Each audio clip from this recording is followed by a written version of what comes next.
የአዋሽ ባንክ የ2026 የዓለም ዋንጫ በ48 ብሔራዊ ቡድኖች መሃል በ3 ሀገራት በ16 ስታዲየሞች አሁንም የተለያዩ ገጠመኞች የተለያዩ ሪከርዶች እየተሰበሩ እንደቀጠለ ነው። አሜሪካ፣ ካናዳና ሜክሲኮ ድግሳቸውን ለዓለም ሕዝብ ይውልን ብሉልን ጠጡልን እያሉ እያስኮመኮሙ ይገኛሉ። አንዳንድ ቦታ ዝናባማ፣ ሌላ ቦታ እጅግ መብረቅ ያላቸው የቀላቀለ ልዩ ስፍራዎችን እየተመለከትን እንገኛለን። በጎርፍ የተመቱ ስቴዲየሞች አሉ። በንዳድ በከፍተኛ ሙቀትና ወበቅ ውስጥም የሚያልፉ ስታዲየሞች አሉ። በእንደዛም አይነት ሁኔታ ቢሆን በአይነቱ ግዙፍ የሆነው ይህ የዓለም ዋንጫ እጅግ በጣም ብዙ አነጋጋሪ ነገሮችን እንደያዘ እየቀጠለ ይገኛል። በተለይ የዓለም ዋንጫ ስያሜ ምን ይሁን ብለው የሚጠይቁ በርካታ የእግር ኳስ አፍቃሪያን እየተነሱ ይገኛሉ። አብዛኛዎቹ በዚህ የዓለም ዋንጫ እስከ ዛሬ ከተካሄዱት ሁሉ በአይነቱ ልዩ ነው ይሉታል። እውነት ነው። 48 ሀገራት ነው የተወዳደሩት። እውነት ነው። 16 ስታዲየሞች ውድድሩን ያዘጋጃሉ። ሀገራቱም 3 ናቸው። ግዙፍ የሰሜን አሜሪካ ሀገራት ሜክሲኮ፣ ካናዳ፣ አሜሪካ ናቸው። በርካታ ተጫዋቾች ብዙዎቹ ለተወለዱበት ሀገር የሚጫወቱ አይደሉም እያሏቸው ነው። ለዚህም ነው የዓለም ዋንጫ ስያሜ ምን ይሁን እያሉ እየጠየቁ የሚገኙት። በውድድሩ ላይ 1248 ተጫዋቾች አሉ። 48 ሀገራት እያንዳንዳቸው 26 ተጫዋቾችን ያስመዘግባሉ። 26 ተጫዋቾችን በ48 ብሔራዊ ቡድኖች መሃል ብናባዛው 1248 ተጫዋቾች በዚህ የ23ኛው የ2026 የአዋሽ ባንክ ዋንጫ ውድድር ላይ ይገኛሉ። ከዚህ ውስጥ ከ1248 ተጫዋቾች ውስጥ 292ቱ የተወለዱት ከወከሉት ሀገር ውጪ ነው። ለምሳሌ ፈረንሳይ ተወልደው ለሴኔጋል ብሔራዊ ቡድን ይጫወታሉ።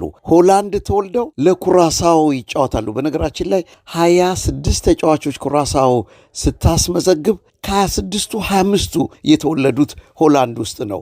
ፖርቹጋል ተወልደው ለኬቨርዴ የሚጫወቱም አሉ።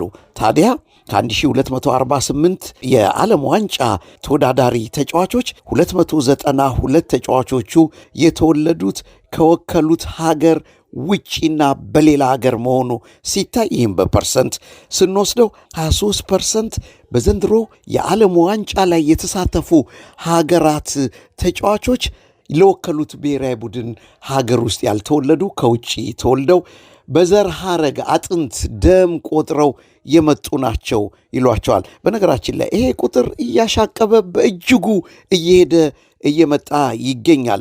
ለምሳሌ ከዛሬ 20 ዓመት በፊት ባለፉት 5 የዓለም ዋንጫዎች ይህ ቁጥር ዛሬ 23% እድገት አሳይቷል ያልነው የዓለም ዋንጫ ተጫዋቾች በሰው ሀገር ተወልደው ለሌላ ብሔራዊ ቡድን የሚጫወቱ ናቸው ያልናቸው ከ20 ዓመት በፊት በ9% ላይ ብቻ የነበሩ ናቸው። 9% ተጫዋች ብቻ ነበሩ ላልተወለዱበት ሀገር ይጫወቱ የነበሩት። ዛሬ ወደ 23% አምርቷል። ከ1248 ተጫዋቾች 292ቱ የሌላ ሀገር ተጫዋቾች ሆነው ባልተወለዱበት ዘር አጥንት ደም ቆጥረው ወደ ሄዱበት እየተጫወቱ ይገኛሉ።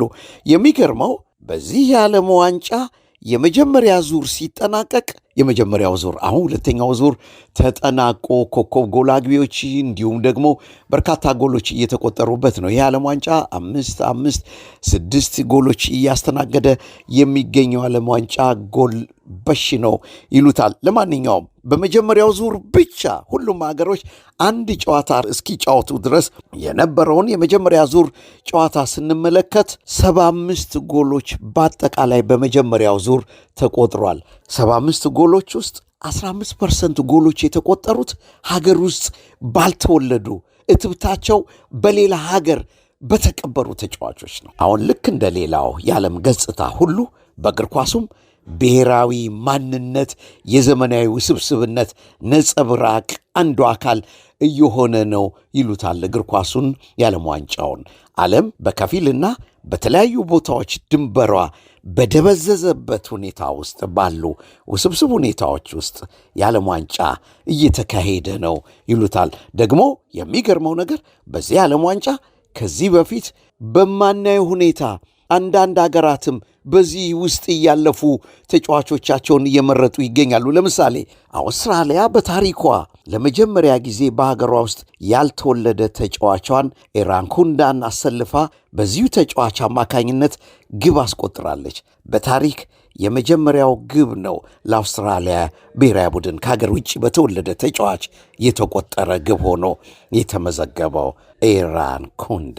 በነገራችን ላይ በዚህ የዓለም ዋንጫ 65 ሆላንድ ውስጥ የተወለዱ ተጫዋቾች እየተጫወቱ ይገኛሉ። የተወለዱት 65ቱም ሆላንድ ውስጥ ነው። በዓለም ዋንጫ ውስጥ ግን እየተሳተፉ ይገኛሉ።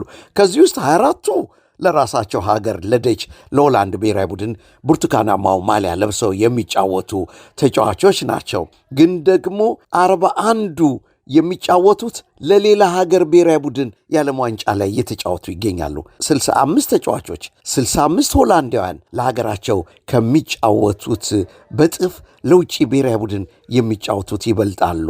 ኩራሳው 25ቱን የደች ልጆችና ተወላጆችን ይዛለች።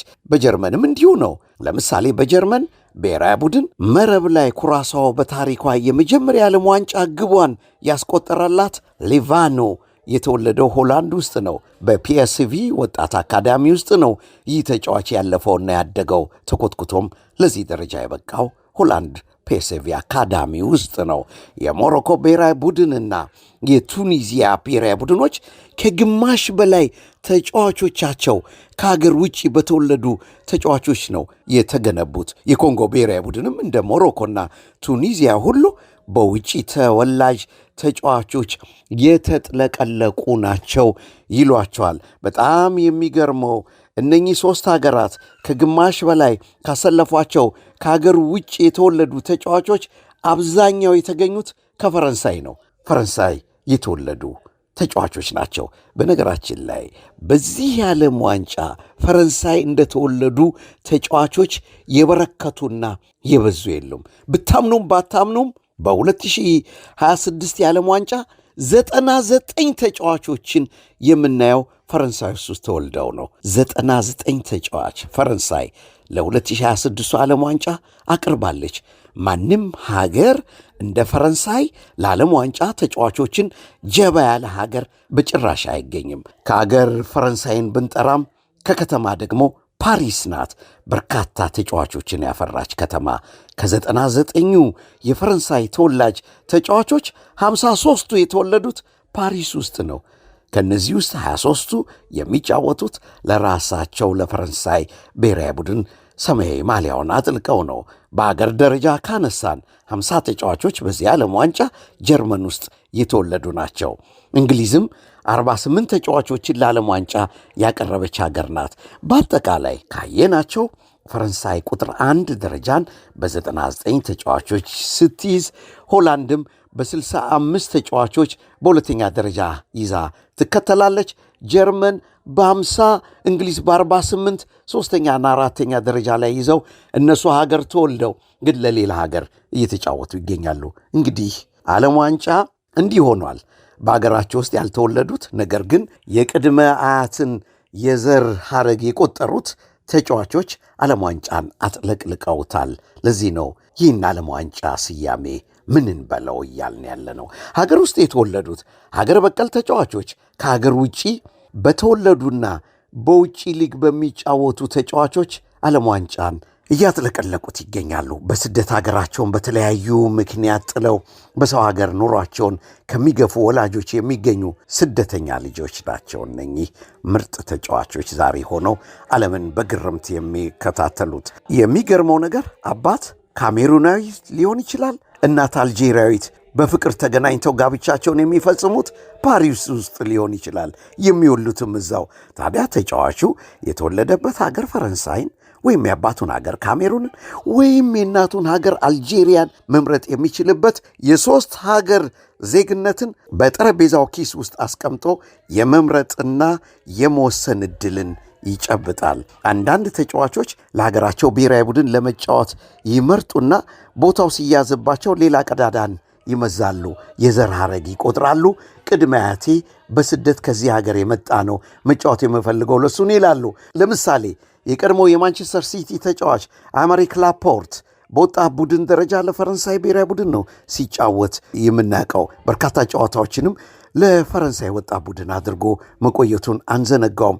በዋናው ቡድን ያለውን የተከላካይ ስፍራ ተጫዋቾች ብዛትና ጥራት ሲያይ እንደማያዋጣው እንደማያሳልቅለት ሲያይ በቀጥታ የዘር ሐረጉን መዘዘና ከስደተኛ ቤተሰብ የተገኘው የስፔን ዜጋ ነኝ አለና ለስፔን ብሔራዊ ቡድን መጫወት ጀመረ። በዚያ ገና ተመርጦ ብቅ እንዳለ ስፔን የመሃል ተከላካይ ችግር ስለነበረባት በቋሚነት አሰለፈችው። ፍሎረን ባልጎን የተገኘው ከአርሰናል አካዳሚ ከሄል ኢንድ ነው።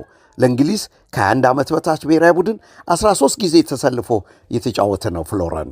ነገር ግን በዋናው ብሔራዊ ቡድን ደረጃ ሃሪኬንን አስቀምጬ ልሰለፍ እችላለሁ ብሎ ማሰቡ ስላስቸገረው የዘር ሐረጉን መዞ የአሜሪካንን ብሔራዊ ቡድን መረጠ።